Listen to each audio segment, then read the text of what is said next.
Hi everyone! At dahil first year anniversary namin ni Bahrain, mayroon pa akong gustong i-share sa inyo. Here it is.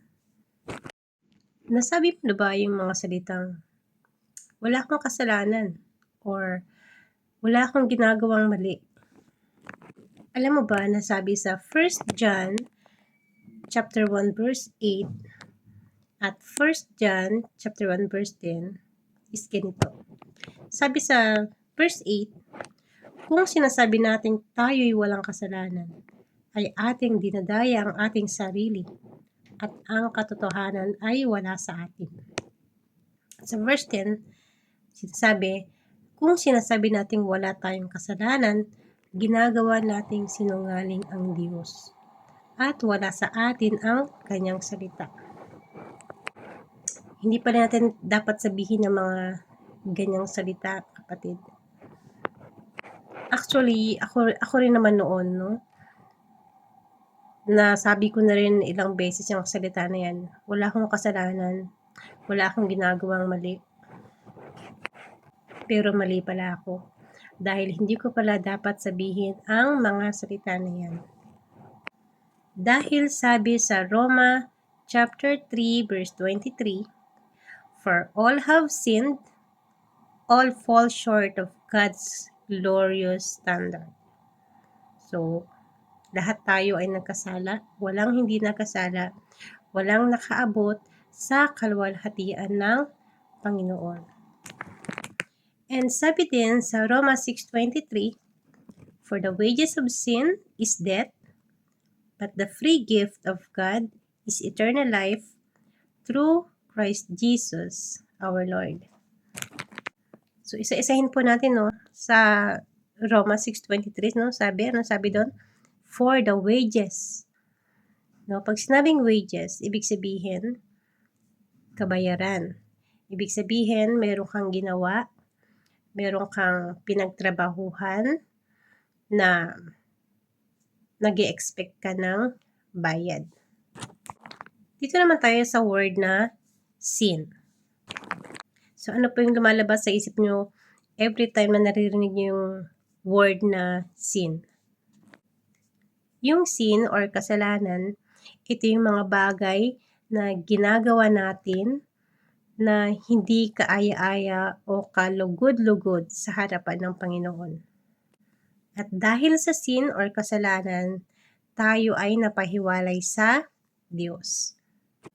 At dahil meron tayong ginawang kasalanan, ano yung kabayaran ng kasalanan na yun? Death. Or kamatayan. So ulitin ko po, no?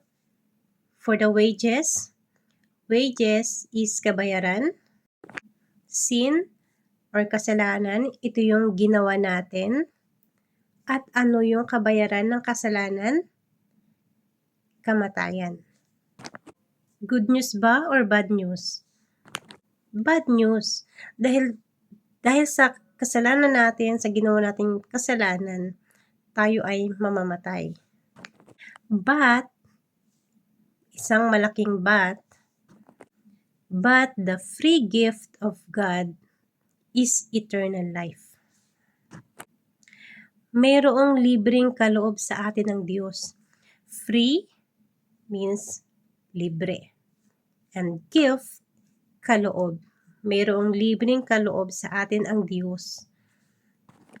Free gift kasi libreng ibinigay sa atin ng Diyos, libreng ibinigay sa iyo ng Diyos, wala kang ginawa. Parang birthday mo, 'di ba? Pag birthday mo, may mga kaibigan ka, may mga mahal mo sa buhay, binibigyan ka ng regalo. 'Di ba? Ang saya-saya sa pakiramdam kapag mayroong tao na nagbibigay sa iyo ng regalo.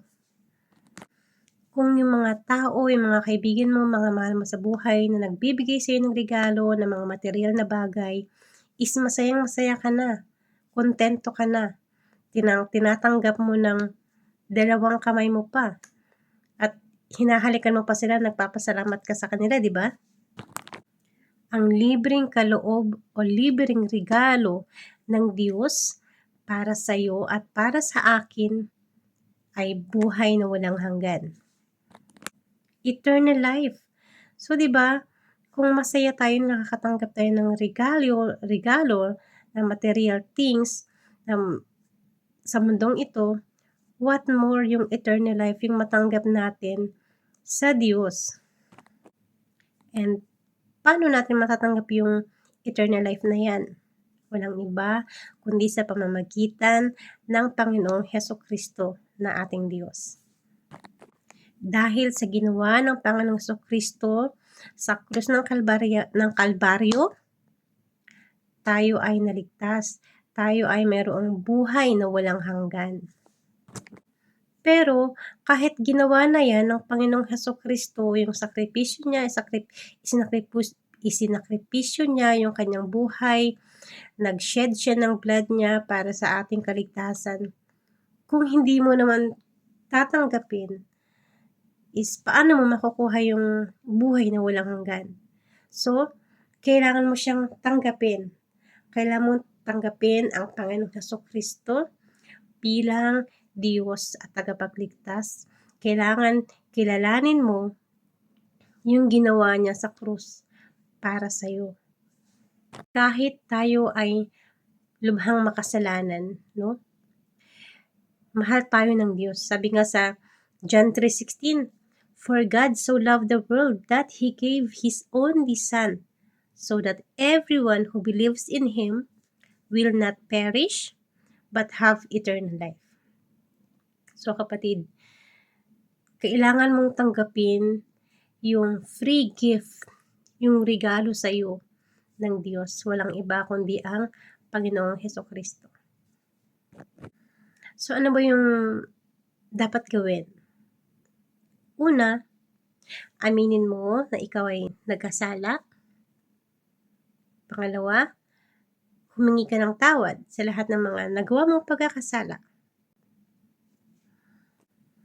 And kapag sinabing humihingi ka ng tawad sa iyong mga kasalanan, you have to mean it. Kailangan na hindi mo na uling gawin o ulitin pa o hindi ka na muling bumalik pa sa mga bagay na ginagawa mo noon. Kung hindi mo pa tinatanggap yung libreng regalo sa iyo ng Diyos at dadatnan ka ng video na to, ito yung tamang pagkakataon na tanggapin mo yung regalo, yung libreng regalo sa iyo ng Diyos. Kung hindi mo alam kung ano yung sasabihin mo, sundan mo ako sa panalangin na pagtanggap na aking sasambitin. And wag mo lang siyang basta sabihin. Ariin mo na sa iyo ang panalangin na to. Let's pray. Amang banal, maraming salamat po sa iyong mga salita. Salamat po sa libreng kaloob na handog mo sa akin.